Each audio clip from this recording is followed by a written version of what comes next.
we have to make a major transition, and this opportunity of recovery plans, as we now see developing in Europe, but also many other parts of the world, is unfortunately showing us that based on a study by Vivid Economics, less than 1% of the spending at the moment is allocated to nature-based solutions. And this is certainly a risk if we think about the future urban developments in Europe, but especially also in other parts of the world, that this is something that deserves attention at the highest level. In the case of starfish, which has set itself the objective of regenerating the European hydrosphere for both climatic and biodiversity reasons, because when it comes to the hydrosphere, you can't separate the two. The order of magnitude for restoring the European hydrosphere is nothing less than around 500 billion in investment to be made between now and 2030. Private, public, European, national, regional and local funds to be channeled into research, but also into clean production systems, sanitation and pollution reduction. What is blended funding? It is a structuring and collaborative approach. Blended finance, in a nutshell, is the optimal strategic use of public and philanthropic funds to leverage private funds to finance sustainable development projects in developing countries. Generally, the average is to raise €1 of public funds to attract €7 of private funds. Why blended finance? Because we realise that on very important projects such as those mentioned, in terms of biodiversity or sustainable development, public or philanthropic funds are insufficient today.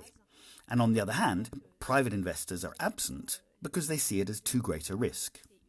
Why local and regional authorities? For two main reasons.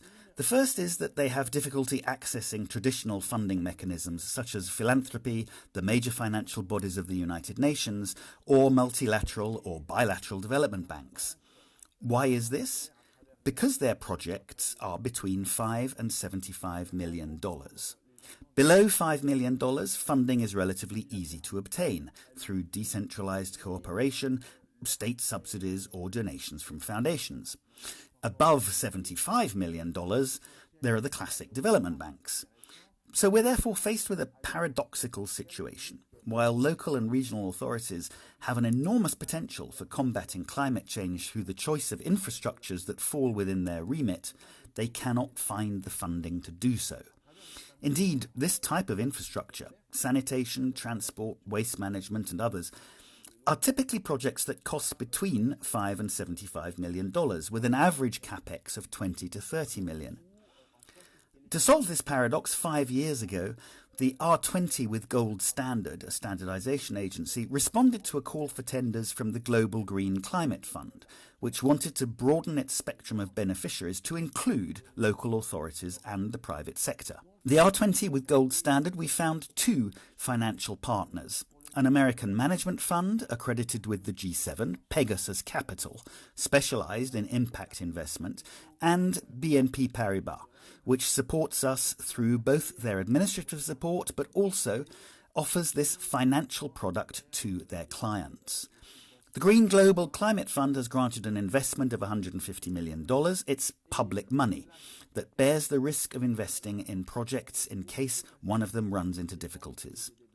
Finally, the last important point in our blended finance mechanism is that not only will our investment fund reach $750 million in the coming years, but we also have a technical assistance fund managed by the IUCN and implemented by the R20, which will help these local authorities to be sure to propose what we call bankable projects. So from this GAF project, we started to fundraise, and we were able to fundraise until now these two projects. One of them, the name is Brasilia Capital of Solar Lighting. It's like expanding the project of the photovoltaic solar project from GAF to a higher and bigger action. So the 6 million from GAF are bringing to us now around $414 million.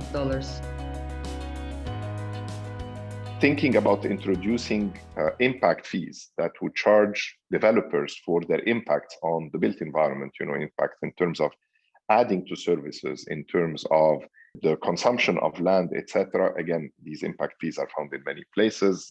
ranging as widely as San Francisco to Sao Paulo. Itaipu pays royalties to both governments, and this is based on the amount of energy generated. While Itaipu produces 90 million megawatt hours per year, this is equivalent to almost $500 million in royalties that are paid for the use of the water. So in the case of Paraguay, since 1984 and to the close of 2020, the Paraguayan government has received over $6 billion in royalties and another $5 billion as is a system of compensation for excess energy that Paraguay doesn't need and is contracted by Electrobras. And with this system under Paraguayan law, an important percentage, 50%, is redistributed by the Ministry of Finance to subnational governments. So the 254 municipalities of Paraguay and the 17 departments of Paraguay receive contributions as a non-tax income from Itaipu and also from our other binational dam, which is with Argentina, which is called Yacyretá.